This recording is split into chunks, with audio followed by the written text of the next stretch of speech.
My dear students, আজ আমরা class 9-এর lesson 8-এ যে গল্পটি আছে হিজ ফার্স্ট ফ্লাইট, সেইটির এক্সারসাইজে যে প্রশ্নগুলি রয়েছে সেগুলির উত্তর নিয়ে আলোচনা করব। তাহলে আলোচনায় আসা যাক। প্রথমে exercise 1, take the correct answer from the given alternatives. অর্থাৎ একটি করে প্রশ্ন দেওয়া হয়েছে, তাতে 4টি করে অপশান আছে, তার মধ্যে সঠিক অপশানটি বেছে নিয়ে লিখতে হবে। Question number 1, at night the seagull slept in a little. Option number A nest, B hole, C turret, D burrow. উত্তর হবে হোল। তাহলে ফাইনাল উত্তর হলো at night the seagull slept in a little hole. Question number 2, the ledge faced the. Option number A north, B south, C east, D west. Answer হবে south. The ledge faced the south. Question number 3, the colour of the seagull's body was. Option number A red, B black, C blue, D grey. Answer grey. The colour of the seagull's body was grey. Question number 4, the two brothers and sisters of the seagull were lying on the. Option number A plain, B plateau, C valley, D hill. Answer plateau. The two brothers and sisters of the seagull were lying on the plateau. Question number 5, the mother seagull had picked up a piece of meat, insect, fish, straw. Answer fish. The mother seagull had picked up a piece of fish. এবার আসছি exercise 2-এ। Answer the following question within 15 words. 15টি শব্দের মধ্যে উত্তর লিখতে হবে। প্রথম প্রশ্ন, what was the first catch of the seagull's older brother. তাহলে প্রথম শিকার কী ছিল সিগালের older brother? Answer, the seagull's older brother's first catch was a herring. তাহলে এই শঙ্খচিলের দাদার প্রথম শিকার ছিল একটি হারিং মাছ। Question number B, why did the seagull feel the heat. কেন শঙ্খচিলটি উষ্ণ অনুভব করছিল? দ্য সিগাল ফেল্ট, শঙ্খচিলটি অনুভব করছিল হিট, উষ্ণ, বিকজ, কারণ he had not eaten since the previous nightfall, কারণ সে গত রাত থেকে কিছু খায়নি। Question number C, what did the seagull dive at the fish. কেন শঙ্খচিলটি ঝাঁপ মেরেছিল মাছটির দিকে? Maddened by hunger the seagull dived at the fish, মানে ক্ষুধায় পাগল হয়ে শঙ্খচিলটি মাছটির দিকে ঝাঁপ মেরেছিল। D, what happened when the seagull soared upwards. যখন উপরের দিকে উঠছিল শঙ্খচিলটি তখন কি ঘটেছিল? Answer, when seagull soared upwards, যখন শঙ্খচিলটি উপরের দিকে উঠছিল, হি আটার্ড এ জয়াস স্ক্রিম, তখন সে আনন্দে একটা চিৎকার করে উঠেছিল। And flapped the wings again, এবং ডানাগুলো পুনরায় ঝটকাচ্ছিল। এবার আসছি এক্সারসাইজ 3-তে। Answer the following questions within 25 words. 25টি শব্দের মধ্যে উত্তর লিখতে হবে। প্রথম প্রশ্ন, why was the seagull afraid when he ran towards to the brink of the ledge. কেন শঙ্খচিলটি ভয় পেয়ে গিয়েছিল যখন সে খাড়িটির কিনারার দিকে যাচ্ছিল?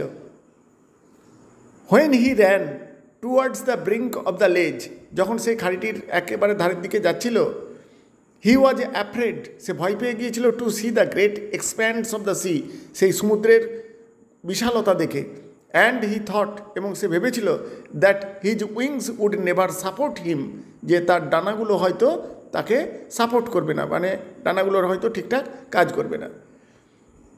Question number B, what were the seagulls two brothers and sisters doing on the plateau? শঙ্খচিলটির দুই ভাই এবং বোন কি করছিল সেই প্লেটুর উপরে? The seagulls two brothers and sisters were lying on the plateau and they were dozing with their heads sunk into their wings. শঙ্খচিলটির দুই ভাই এবং বোন শুয়েছিল এই প্লেটুর উপরে, অ্যান্ড দে ওয়ার ডজিং, এবং তারা ঝিমুচ্ছিল, with their heads sunk into their wings, এবং তাদের মাথাগুলো তাদের ডানার মধ্যে ঢুকিয়ে রেখেছিল। Question number C, what happened after the seagulls feet into the sea? শঙ্খচিলটির পা যখন সমুদ্রের জলের মধ্যে প্রবেশ করলো তখন কি ঘটেছিল? The seagulls feet sank into the sea, শঙ্খচিলটির পাগুলো জলের মধ্যে প্রবেশ করলো, and then his belly touched it, তারপর তার পেটটি জলকে স্পর্শ করলো, and he sank no further, আর কিন্তু সে ডুবল না। He was floating on the sea, এবং সে সমুদ্রের উপরে ভাসতে লাগলো। এবার আসি exercise 4, change the parts of speech of the given words in the chart. চার্টের মধ্যে একটি করে ওয়ার্ড দেওয়া আছে, বাকি ফর্মগুলো লিখতে হবে সেই ওয়ার্ডটির। যেমন প্রথমটিতে বিউটি নাউন ফর্মে আছে, এর ভার্ব লিখতে হবে, ভার্ব হবে বিউটিফাই, অ্যাডজেক্টিভ হবে বিউটিফুল, আর অ্যাডভার্ব হবে বিউটিফুললি। পরেরটাতে ডেঞ্জারাসলি, অর্থাৎ অ্যাডভার্বটা দেয়া আছে, তার অ্যাডজেক্টিভ হবে ডেঞ্জারাস, ভার্ব হবে এন্ডেঞ্জার, আর নাউন হবে ডেঞ্জার। পরেরটিতে কেয়ার ভার্বটি দেয়া আছে, তার নাউন হবে কেয়ারফুলনেস, অ্যাডজেক্টিভ হবে কেয়ারফুল, আর অ্যাডভার্ব হবে কেয়ারফুললি। পরের ঘরের অ্যাডভার্বটি দেওয়া আছে স্ট্রংলি, অ্যাডজেক্টিভ হবে স্ট্রং, ভার্ব হবে স্ট্রেনদেন, আর নাউন হবে স্ট্রেংথ। এবার আসছি এক্সারসাইজ 5-এ। Rewrite the sentences changing the form of the underline words as directed. নির্দেশ মতো আন্ডারলাইন্ড ওয়ার্ডগুলির ফর্ম চেঞ্জ করে সেন্টেন্সগুলিকে লিখতে হবে। প্রথমে আছে he is known for his honesty, অনেস্টিতে দাগ দেওয়া আছে তলায়, চেঞ্জ ইন্টু অ্যাডজেক্টিভ ফর্ম, অনেস্টির অ্যাডজেক্টিভ ফর্ম করে সেন্টেন্স তৈরি করতে হবে। উত্তর হবে he is honest that is known. পরেরটি she spokes with kindness, kindness underline আছে, চেঞ্জ ইন্টু অ্যাডভার্ব ফর্ম, অর্থাৎ কাইন্ডনেসের অ্যাডভার্ব ফর্মটি লিখতে হবে। উত্তর হবে she spoke kindly. Question number 3, the sun shone brightly, brightly adverb আছে, change into noun form, brightly noun form করতে হবে। উত্তর হবে the sun shone with brightness.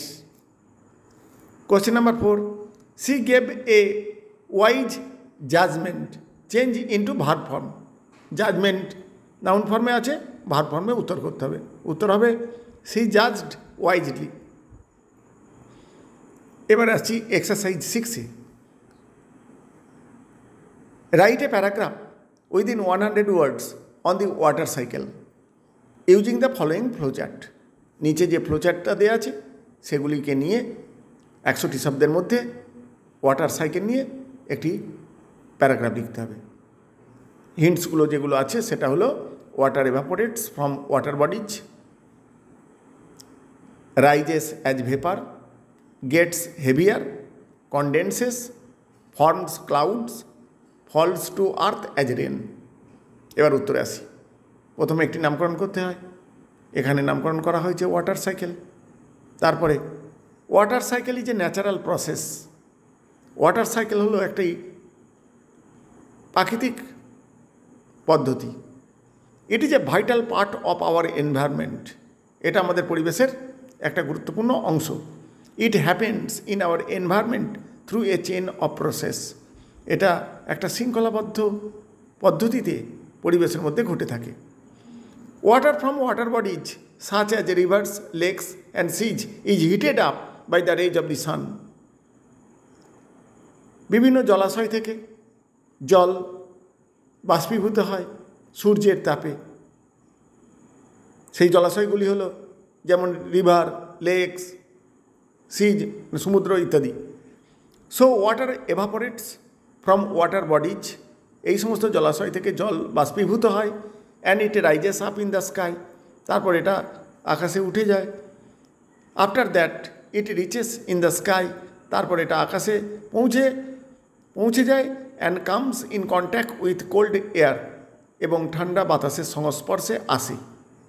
As a result, ফলস্বরূপ, ইট ইজ কনডেন্সড, এটা ঘনীভূত হয়। And tiny droplets of water are formed, এবং ছোট ছোট জলবিন্দু তৈরি হয়। দেন ক্লাউড ইজ ফর্মড, তারপর মেঘ গঠন হয়। And when the tiny droplets join one another, তারপর এই ছোট ছোট জলকণাগুলি একে অপরের সঙ্গে যখন যুক্ত হয়, অ্যান্ড গেটস হেভিয়ার, ভারী হয়ে যায়, they fall down to the earth, তারপর সেগুলো পৃথিবীতে নেমে আসে in the form of rain, বৃষ্টির আকারে। ইন দিস ওয়ে, এইভাবে the earth gets water again, পৃথিবী আবার তার জল ফিরে পায়। এইভাবে পৃথিবী থেকে জল বাষ্পীভূত হয়ে আবার বৃষ্টির আকারে পৃথিবীতেই নেমে আসে। এই হলো water cycle. Thank you all.